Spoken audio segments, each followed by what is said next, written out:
Listen, Wavy Bagels.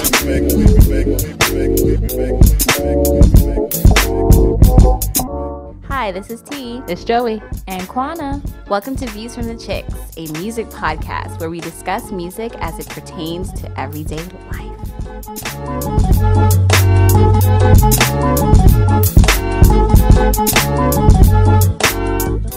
Hello, good morning, good evening, good night. Welcome to Views from the Chixx. I am Quana. And I'm Joey.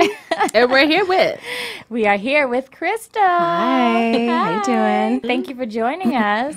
Thanks for having me. T, I hope I did you justice there. It's not really my place to do that, but you do such a good job. I hope I did it right. But yes, welcome to another episode of Views from the Chixx, and we are going to just have a great conversation today because we are talking about streaming services and the impact that they have on the music industry, and we got a lot of information for y'all today. So you're going to learn some things today. And why did this all start, Joey? So the reason why we're talking about this is because one of our favorite gals, Jojo, she garnered a lot of attention when she came out with Leave, Get Out. Yeah. That was the anthem. Yes, it was. I would stay cursing out my imaginary boyfriend, like, fuck him forever. Throwback. Throwback. Okay. So after almost 10-year break, I mean, she came back, I think last year or the year before with Mad Love. Mad Love was 2016. 2016. And prior to that, she was basically Ghost for like 10 years. Yeah. She does have a lot of mixtapes. Yes, that's true. That's true. That you can download for free. As far as label-wise or like official releases, she has been MIA for 10 years due to a lot of label drama. And, she had to basically re-release it because the label, Blackground Records, which we'll get into as well, they basically own the rights to all of her music. So she has 2 albums with them, and it was basically missing from every streaming service because of legal issues. So even though she was gone for 10 years, you couldn't really go back and listen to your old school favorite jams from those albums because they didn't exist. No Apple Music, no Spotify, no Tidal, no nothing. It was almost as if she did not exist. So I feel like a lot of people that appreciate her today are the people who were fans of her back then. So it was kind of Day Day ones. So it was kind of like she didn't have a catalog for, I guess, new people to kind of understand what the hype was about it. They had no reference point. So yeah, and when we say she re-released, she basically had to re-sing and re-record, remaster her first 2 albums that were out in 2004 and 2006. And singles that she also did after that were not able to be released officially. So the background story on that, just a little bit, is basically she was signed to Blackground Records after Aaliyah passed away as sort of not necessarily a replacement, but just she was going to carry the torch on. A young, cute girl, soulful voice, R&B wise, that was the idea. She was very young. Very young. 12, she was 13. Yep. She was 13 when the first album came out. So basically, that was her position there. Everybody knows, Leave, Get Out, and all that stuff. So good. But what ended up happening was there were a lot of legal issues going on with Blackground Records, and the recording label went bankrupt. So now that they don't have the money to fund her music, to do music videos, to put her on tour, just for her to make money, now she's like, okay, well, since you don't have the money to back me, then you please release me from my contract so she can move on, be signed to another label, keep making music, whatever. The record label would not release her, and it took 10 years of a legal battle back and forth to actually get her released from the contract. So she was signed on for 5 albums. She only did 2 before the label went bankrupt. So basically, instead of just saying, okay, here you go, you have an out, go ahead, they were just really stuck in their ways and would not release her. So she did plenty of music videos, plenty of singles, plenty, she did music for her albums, and nothing would be able to be released, which is why, even to this day, you cannot find her original 2 albums streamed anywhere. it is like not allowed legally. And she couldn't have just, released music for money wise at that time, because that would have been a breach of contract, and that would have been, they could have sued her for that. So that's a lot. But I'm so happy that on her birthday, of all things, like, awesome. What a gift. She gifted us on her birthday. I know, she gifted us on her birthday. I'm pretty sure that was a gift for her, too. Yeah. Well, she definitely said it. Yeah, to actually have, because I'm sure she's getting comments, where's the music? What happened to this song? Why can't I see it? Absolutely. And she has to constantly be like, oh, man, I wish I could give you guys the music you're looking for, but legally she couldn't. So, shout out to her legal team for figuring out a way to get the music out to the people who wanted it, and, without getting in trouble, without, like, breaching any contracts, without, getting to any legal issues.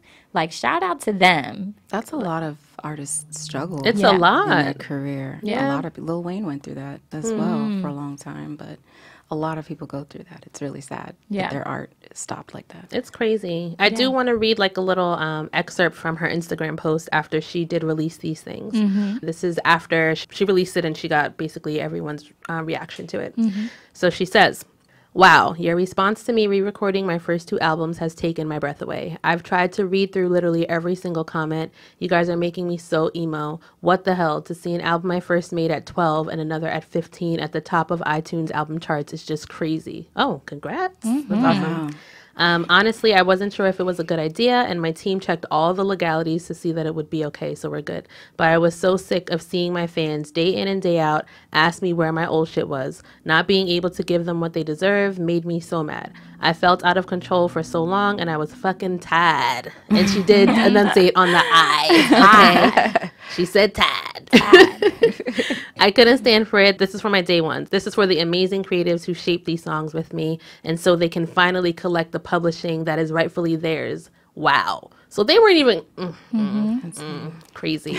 And this is for me, for healing, reclaiming my time and my history. I'm currently making the best music of my life for this new album. So she's working on a new album as well. Yeah. Right. And I wanted to make sure that I saged myself so I could enter 2019 with lightness and space to be totally free. Getting this project off my chest feels so good, and it means the world to me seeing you living with it, loving it, sharing it, supporting it. Thank you from the bottom of my heart. New Music 2019. Love, Joe. I'm looking forward to that. Yes. I wonder, like, what the recording process was like. Having to, like, I don't know if she personally wrote all those songs because she was fairly young, but having to kind of relive those moments, knowing that, damn, I really have to do this in order for me to control my voice. Like, that must have been tough. Plus, her voice is not the same. Yes. From It's when not. She was It's 13. not. I mean, granted, it was amazing. Yes. Yeah. But you get older, your voice changes. Yeah, your voice changes. Yeah. And as I was listening back, like, I'm all trying to hit the old ad-lib notes that I'm used to. So when a part is coming, I'm like, ooh, and she's all saying something else. I'm like, oh. Okay. So I'm like, I got to relearn this. Yes, it's like a relearning. Yes, because she is older now. Her voice has changed. Her voice is still beautiful. But, Definitely different. A 12, 13-year-old voice is different than what a 28. Yes, it's different.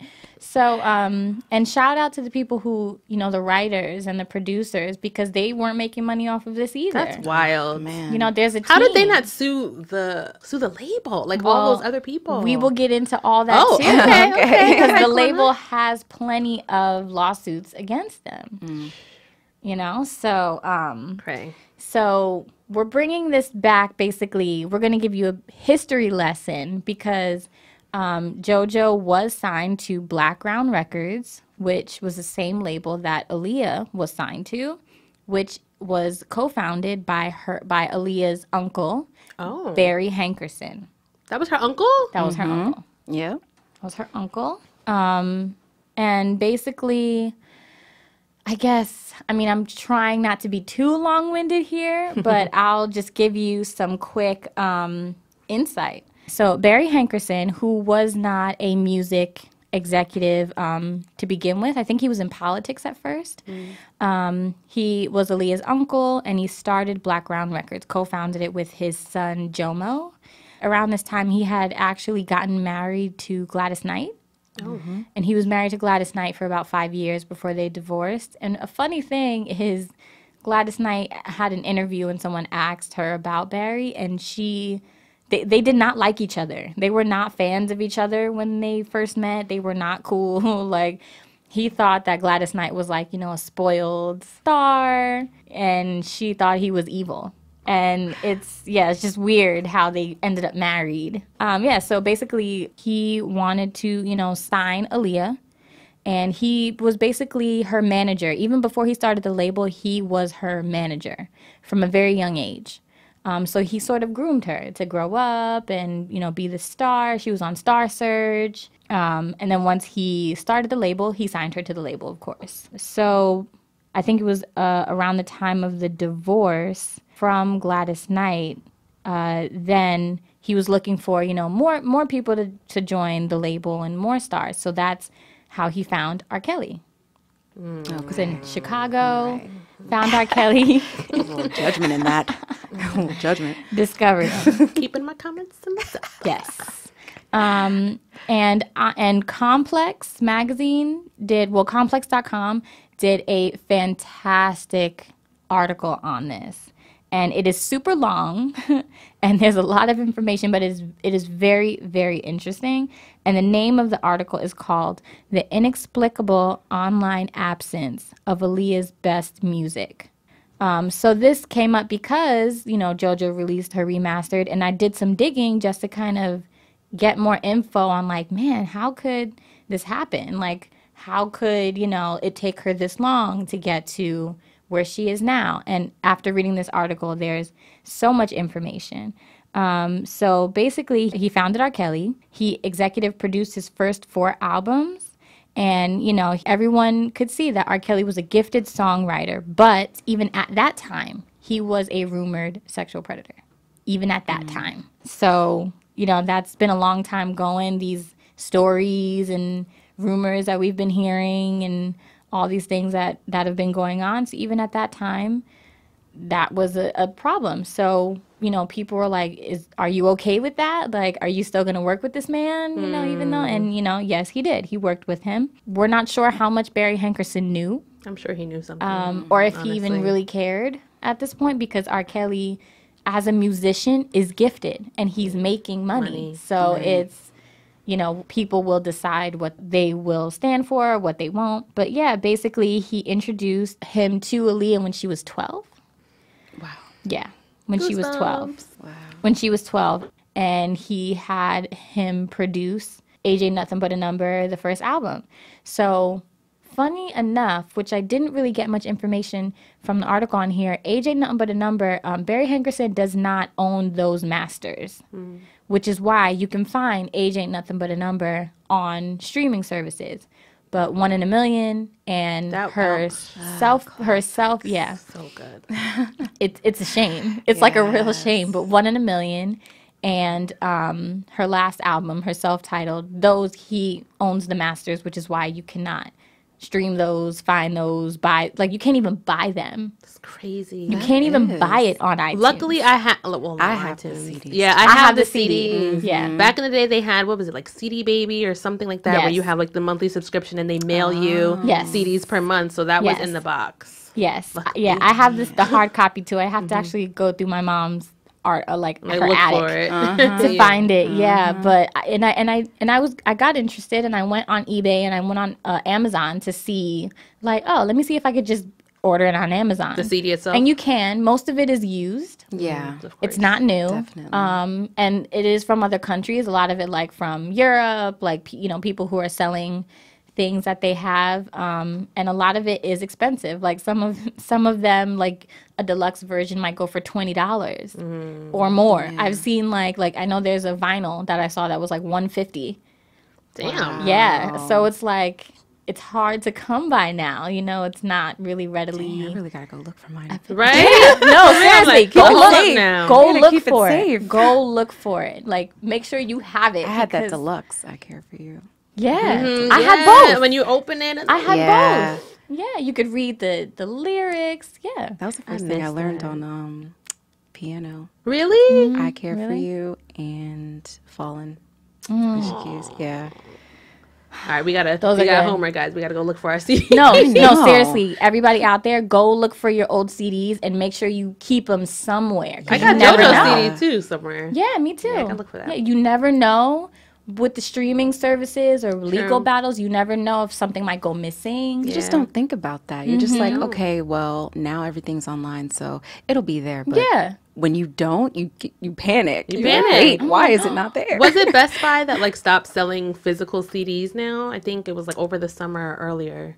They like stopped selling CDs now. Yeah. It was Best Buy. Yeah, Best Buy. Now the only CDs they really have are like the ones that are in like that bargain bin. Like that $1, $3 bargain bin. They don't have like the area where you go and look alphabetically by the name. No, They got rid of they it. don't have that. Yeah. Yes, but we digress. Yes. So basically, they got together. They did the first album. He produced it. He wrote most of the songs on the album. So you got AJ Nothing But a Number just kind of there. And then on August 31st, 1994 was their secret marriage when she was 15. And she lied and said she was 18. So that actually became public by Vibe magazine. That was 1994 and 1995. The end of the year is like December, January issue that they had. And Vibe magazine was the magazine that actually published the story with the fraudulent certificate. Gotcha. And they put that out there, so that's how that became public. And then once that became public, the marriage was annulled because it wasn't like she lied about her age, so it wasn't a legal marriage anyway. So at that time, her uncle separated them too. He you're not allowed to see him, but he didn't stop working with R. Kelly until 2000, and that was 1995 when that came out. So I mean, there's a lot going on. Shady business. Okay. Yeah, and man, and just going through this article, I'm like, man, this is the part of the music industry that like scares the shit out of me. Absolutely. Like this is the part that I'm like, oh, this is crazy. Like, yeah, insane. So after he separated them two, she did not work with R. Kelly anymore. He needed some other producers. That's how he got Missy Elliott and Timberland to come. And they did One in a Million. That went platinum twice. I think that went double platinum because of the tracks If Your Girl Only Knew. Dope track. So good. Yeah. You can find these on YouTube, guys. You can find it on YouTube. So good. But you see, nobody was coming at her like how they trying to come at SZA with The Weeknd. But she was talking about it first. If your girl. Yeah. True though. Yeah, though. that's true. Anthem. But again, it's like, you hear the music that you grew up listening to, and then when you listen to it later on, you're like, oh. But that's the thing. Had she had been on the streaming service, maybe someone would have something to reference. Right. Because what was also in her newer, what was it? In I Care For You, or was it Aaliyah? When she came out with Talking about I Can the Be. other one. Yeah, I Can Be. Yeah. That's on Aaliyah. That one. I was like, and she was basically saying like, yeah, I'm gonna be your other woman. Like, I listened to straight it up. like more recently, and I was like, wait a second. Hold on. Yeah, and that was like that kind of rock song because she was a rock fan. Yeah. So, I mean, it's a good song. It's a really good song. Really good song. But, she was garnering a lot of success at this point. And then, Genuine was also signed to the label. So that's when Pony came out. And then she did more songs. Are You That Somebody? Try Again was all under this record label. And then she, was working on music videos. That's when she was in the Bahamas shooting the video for Rock the Boat. And, unfortunately, her plane crashed and she passed away. What they found out with that was that the plane was too heavy, carrying too many people, too much luggage. The pilot actually falsified his flight logs, and that's how he got his license. And then he did have cocaine in his system in the autopsy. What I heard as well, she wanted to rush back home. Yes. She was very homesick, and they told her that it would be too much. It would be too heavy, and she said she insisted. She really needed to get back to her family. So, damn. I didn't know that. Didn't know those details. Yeah. She was 22. 22. I forget. We were like, is it 25 or 22? She was 22, and I forgot how young she was when that happened, which was devastating. Tragic.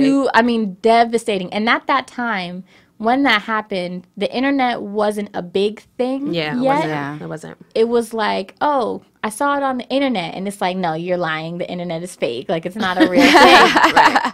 I had to go into the newspaper and read it that way. And then that's when I was like, oh, wow, this is real. I saw it live on the news. It was like CNN or something. Yeah. Yeah. I forget where my mom like ran in. Oh, I remember where I was. I remember where you were. Oh, yeah. She's like, the girl with the snake video. I was like, You're like, Aaliyah? huh? What are you talking about? No, she's alive. What are you talking about? And she's like, CNN. And I was like, oh my gosh, like, no way. Yeah. That's insane. Crazy. Yeah. I was in church, and one of the kids like whispered to me, Aaliyah died. And I was like, what? I saw it on the internet. I was like, okay, you're lying. You don't know what you're talking about. You don't know. And then I told my mom, I said, Ma, this kid in church today said Aaliyah died. She was like, what are you talking about? So she opened up the newspaper, and then she gave me the paper. She was like, look, it's in the paper. And I was like, oh. Like, I felt like I was punched in the stomach. I was like, oh, my God. Like, what? What now? Like, what happened? I remember talking about it like in school, like amongst friends. Yeah. And I remember everybody kind of like mourned it together. Yes. Kind of. I remember that moment. Yeah. So, rest in peace to her. We miss her. So, of course, Barry Hankerson, her uncle, went into a depression. That was his niece. He's devastated. A lot of people say he never really recovered from that, which is understandable. Jim DeRogatis, I hope I'm saying his name right. Jim DeRogatis, sorry, dude, if I'm butchering your name. But he is basically, remember that huge expose on R. Kelly? Which one? It was earlier this year. And it was that, the article online. Oh, yeah. The one that we broke down. The one that we broke down. Yeah. Pages long article about current day R. Kelly and the girls that allegedly he has in his home that he won't let go, and their parents are like, bring my baby girl home and we can't see our child. So this is the same journalist who did that article earlier this year. This is the same journalist so he's basically been like on R. Kelly's like tail for years. 4 years. So 7 months after Aaliyah passed away, he received the anonymous videotape. Who sent it to him?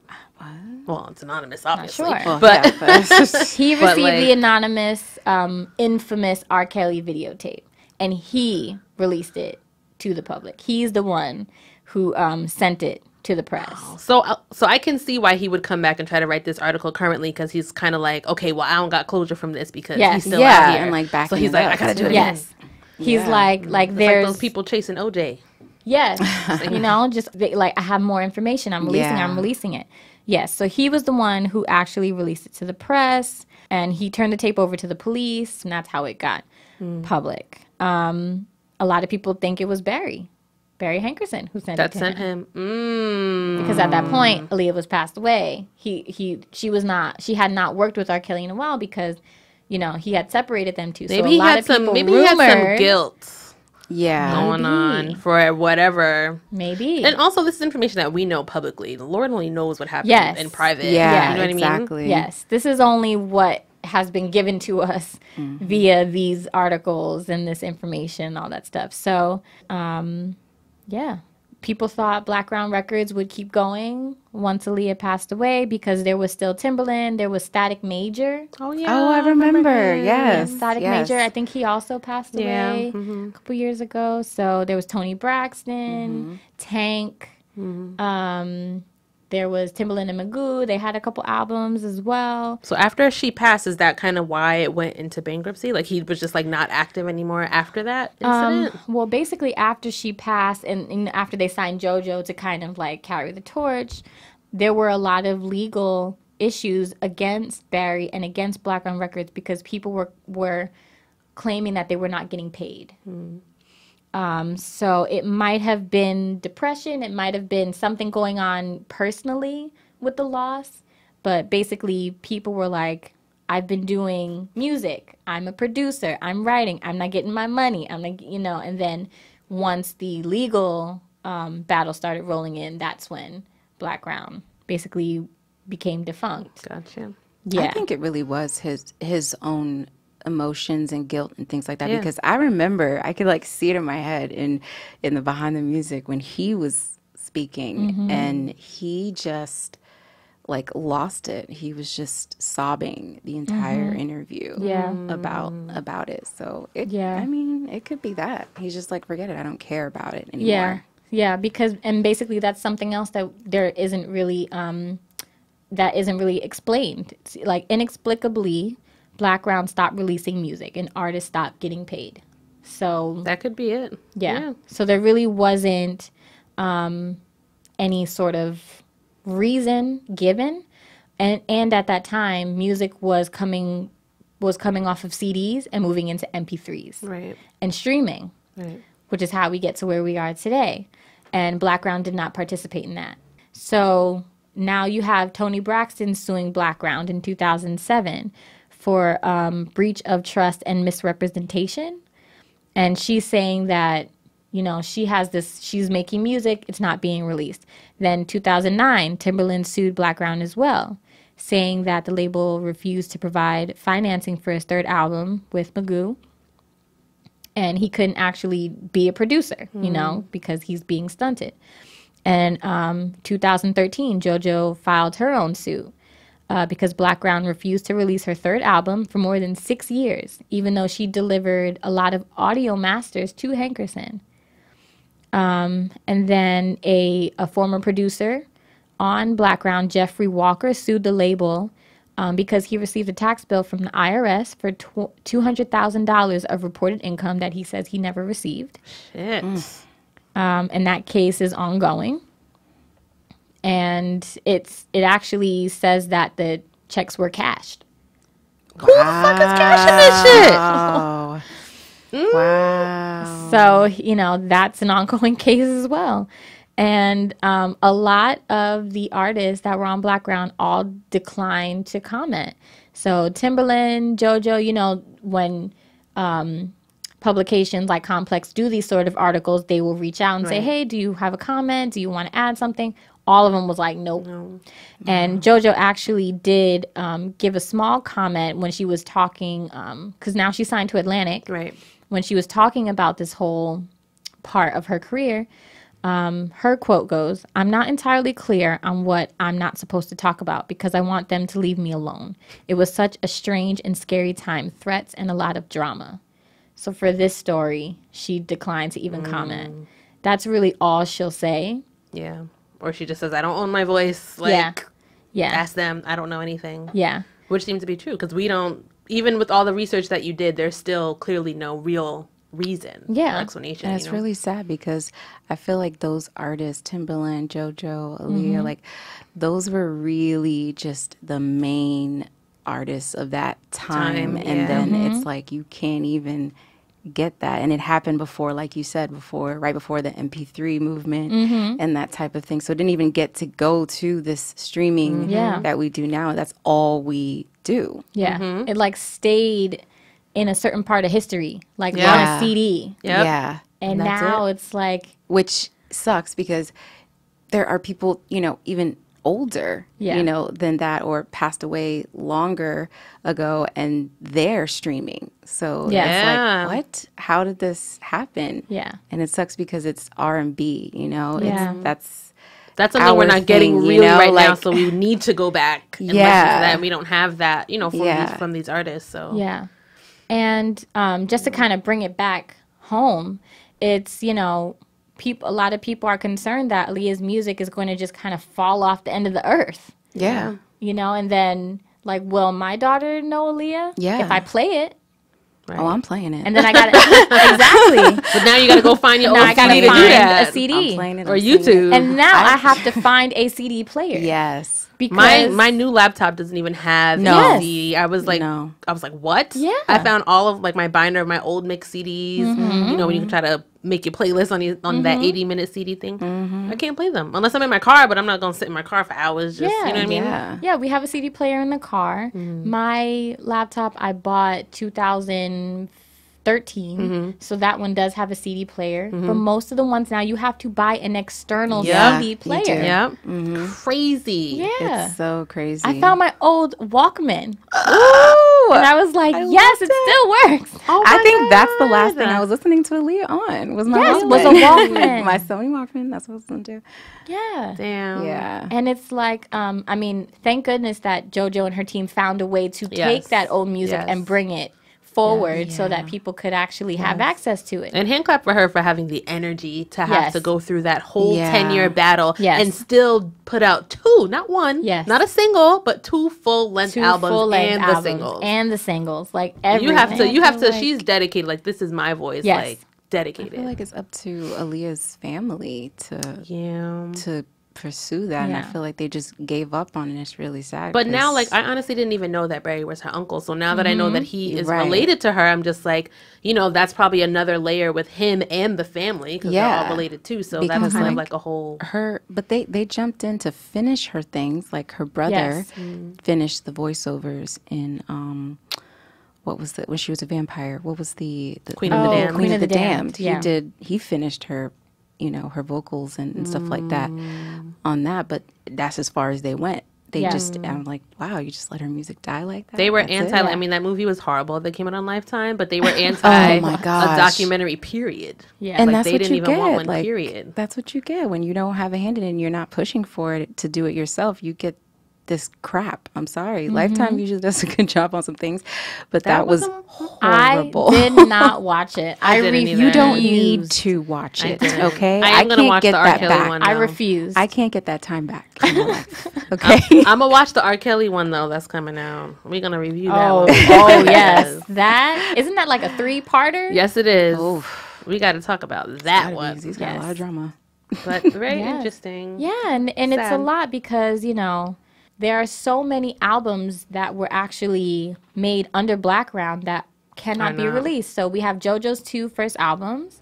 We have Aaliyah's her last 2 albums. There's actually a lot of Aaliyah music, like unreleased. There's about I read somewhere it was like at least 2 albums full. Oh damn. Of music that has not released. That could be on an album. I think it's anything that she was even featured on. Yeah. So like anything that Drake that she was song that used on. the sample. Whoever has got Tupac's back need to get her because Tupac is still still going. Like she needs to be out there. There's a lot of music from Timberland and Magoo. Basically, most of those albums. All of them. Remember he was doing that whole like Indian sound, like Indian flute and stuff. All of that is under Blackground. Can't stream it.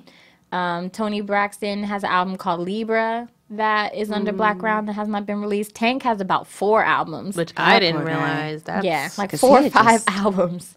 I think he had just started when all that happened. Yeah. And it was at a good point. They just came through and fucked it all up. Yeah. So he has a lot of music that cannot be released. Also, the Romeo Must Die soundtrack is under Blackground. We will never hear it.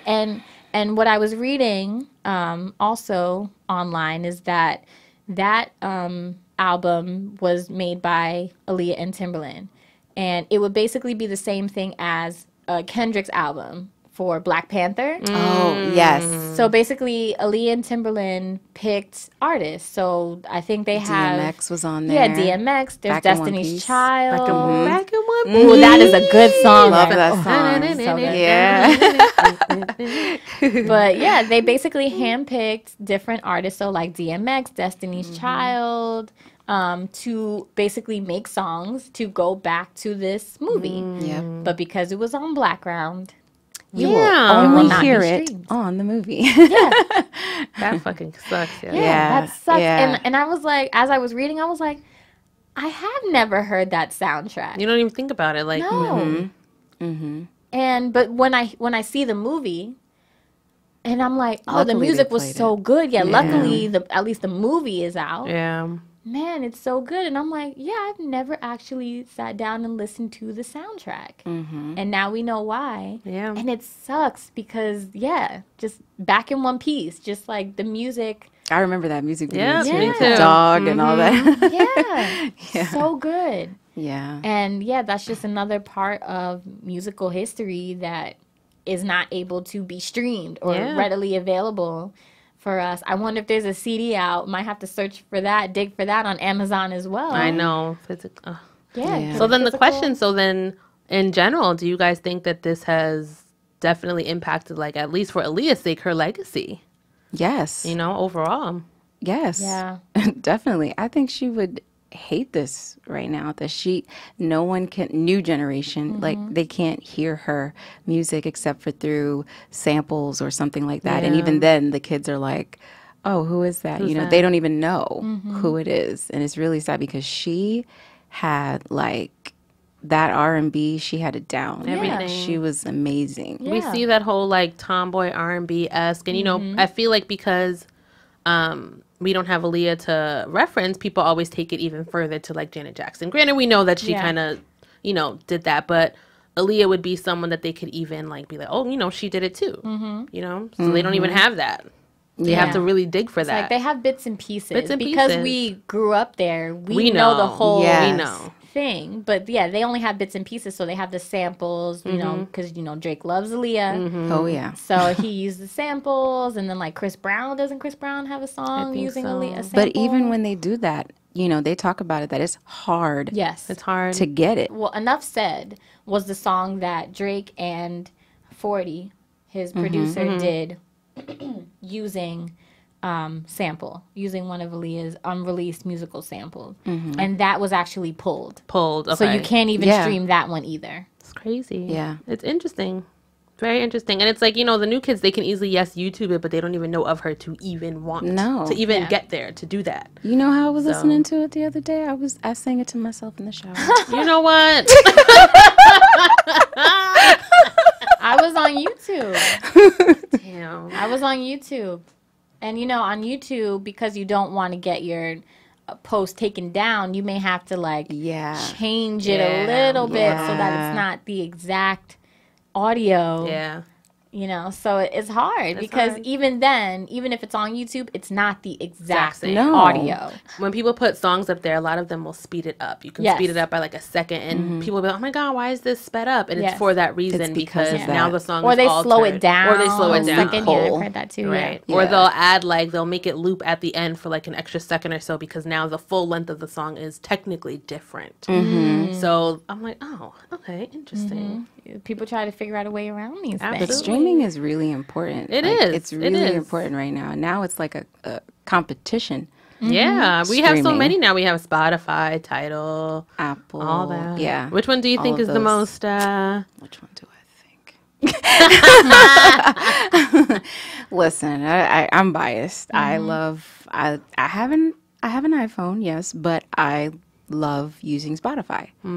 That's just what I like to use. It's user friendly and it plays on my Android TV. Like, not everybody has an Apple device, so you know, going over the numbers, I looked it up between the three of them, and Spotify was the winner. Yeah. Of all three. Granted, Tidal is new.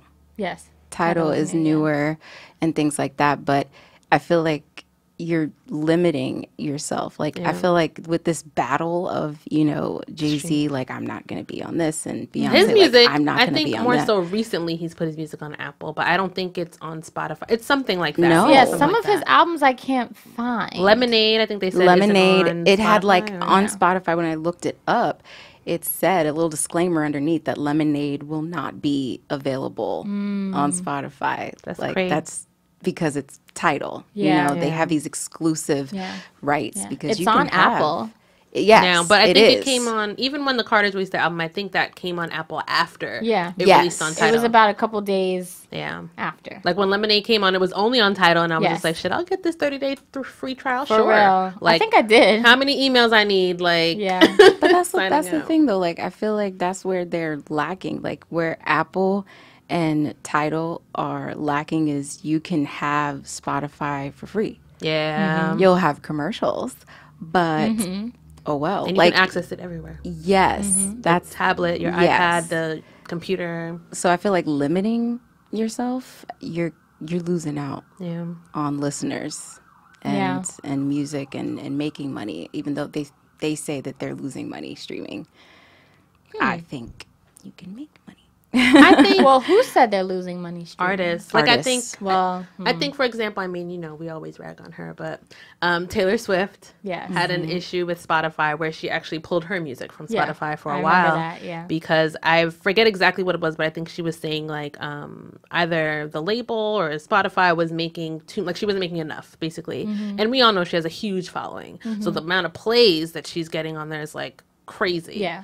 So, I mean, I don't know what the percentages is. I think there was an article where someone was breaking down the percentage that an artist actually gets per play. We'll have to find that. I'll have to reference that at another time. But, yeah, it wasn't that high. But granted, for example, let's just say you get, I don't know, I'm going to just throw whatever number, 25 cents, whatever. Say you get 25 cents off of a play. If you have streaming service, now you're widening your gap to a much larger audience. So although you're getting 25 cents off of that one play, you have more people playing it multiple times. So that adds up. Like, I remember there was something where it's just like, okay, you have person A who saves a penny each day, and then you have a person B who does this but buys this. And it was like, who makes the more? And it was the penny. The penny doesn't sound like a lot, but once you add it up and triple it and blah, blah, blah, it adds up. So it's like, I don't know. I guess it depends. How else are you going to make money? Like, touring. nobody's, That's it. no one's buying CDs or anything like that. They're streaming or they're going to concerts. Yeah, look at SoundCloud. Look at, you know, we always talk about the whole Chance the Rapper thing and the Bryson Tillers and all the SoundCloud rappers. Like, it's the streaming. SoundCloud is technically a streaming service in a sense. You know, granted, you're uploading it yourself, but and you can buy, you know, people do offer, like, if you actually want the whole album, here's the link to actually buy it. Right. But yeah, I don't remember the last time I bought an album. Right. Yeah. And even like big artists are going on SoundCloud. Drake with his, what was it? It was a feud that he was doing with, I think it was originally with Meek Mill. And he put it on. Oh, yes. SoundCloud. Back to back. You could only get it. SoundCloud. Yeah. On SoundCloud. Yep. So I think they have the right idea. If you're new and you're coming out right now, you know where to really make the money. Yeah. You got to be smart about it. Yeah. And I mean, these days, you know, we talked about labels and legalities with that. That's why a lot of these artists are independent, so they don't got to deal with shit like this. They don't have to deal with it. They're like, fine, I'll market myself. They have the internet. They can be their own A&R. Like, you know, you don't need these middlemen. You don't really need the label. A lot of artists, like, you know, he's one of my faves. August Alsina. Yes. He put out a new song, and he's coming back out, and he actually basically has his own label, and he kind of, like, signed himself. Okay. So you have artists who are doing that, and they're able to kind of, like, define whatever this label is going to be. Or they're just doing, like, a publishing deal. Or something like that. Exactly. So it's not actually a recording. Yeah. Yeah. And you have these indie labels that are part of like a much larger label, like a branch of, but they kind of operate in a sense by themselves, but they do have the backing of the higher ups. So there's that too. But yeah, it's crazy. Interesting, man. Yeah, it was so interesting. Like going through this, you know, once I was like, oh, JoJo released music, I just kind of went down like a little rabbit hole of like information. And I'm like, I really want to understand, you know, why. Right. And then all earlier this week, as I'm on YouTube and I'm looking for music, I'm like, man, let me go on, you know, I was like, let me go on Apple iTunes store and see if maybe it's available to buy. It's not. And I'm like, man, I can't even purchase it. Like I will pay my money for the whole album if I could have it on my phone, because I don't have a CD player readily. Right. But that's where they're losing the money. Like, I feel like her legacy and everything like that can just live on. You're buying something from Amazon, you said, from somewhere like in China or something like that. Yeah. That money is old. Like, that had already been spent. Like, you could be just generating new money, and they're just not. It's just dead. It stopped. Yeah. And it's unfortunate. It is unfortunate. Yeah. But definitely go look for your old CDs. Yes. Don't throw them out. Like, even if you have to keep them in a box somewhere in a room, you never know what's going to happen, or you That's never true. know where your music is going to end up, because yes, the internet, now we're all on it, but you never know if something might go missing. There might be Right. some sort of battle Right. where now we can't have it, and you're going to be like, whoa, why can't I find something? You know, we're so used to having things readily available All the time. and Yeah. when it's not, you're Yep. like, wow, I have to jump through hoops just to find this album. Yeah, so What's- it really what's does those make me CD, appreciate. sleeves? Yeah, Because I just thought about it. I was like, wait, I should text my mom. Wait, no, all of those CDs are empty, those cases. Because you know, Yes. you remember those Yes. in your Towers car? or something like that. But those you The would zip book. up the books. Oh, you would yeah, slip yeah, with- yeah. I just That's remembered. What I have. I have a binder with I the just slips in there. remembered. Yeah, on my bed. It's in my trunk. Okay, I got it. Yeah. We gotta. Yeah. So everybody, go do I that. gotta look for it. go do that, guys. And it really does make me appreciate her music even more, because I've been a fan Right. since day one. So now that I know it's so hard to get, can't buy it, now I know like a little bit more info on streaming and why it's not there. It really makes me like hold it even dear. Like, wow. Absolutely. Yeah. Definitely like a vintage item now. Yeah. Yeah. Yeah. Wow. Worth a lot of money. But this was dope. I learned a lot in this conversation. Thank you, Quana, for Yeah. coming through with all the facts. Yeah, you know It what? kind of made me sad, but I'm also like, Yes. damn, like, you know. Well, you know what? Thank you to the journalists that do these deep dives, this Yeah. digging, because I mean, the information is there. You can definitely find these articles, complex.com. The reason, you know, the inexplicable reason why Aaliyah's music isn't online. You can find this stuff online. You can search for it. But yeah, it was a really heavy read. It took me a while to get through it. But it was good, you know, just to get more information on why I can't find what I was looking for. Right. But hopefully this won't happen. You know, hopefully whatever is going on with these labels, or if people are deciding to go independent, that we can avoid these sort of things Right. going forward. Yeah, Right. definitely. Read your contracts, guys. Read your Yes. contracts too. Please. I think Or they don't do now. sign the Yeah. contract. Or don't sign them, yeah. Don't Make sign your it. own contract. Yes, exactly. Well, check out that article. Go listen to JoJo's remastered, re-released album. Yes, all of it. All of Go it. Let check us your know what trunks. CDs you guys find. Exactly. Go check your trunks. Let us know what CDs Yes, you guys check find. your trunks. Send us some Oh, pictures I like that. and all that good stuff. Yes. All Thank right. you guys. Thank you guys. Yes. It's been Joey. And Quana. And Crystal. Bye. Bye. Till next time, guys.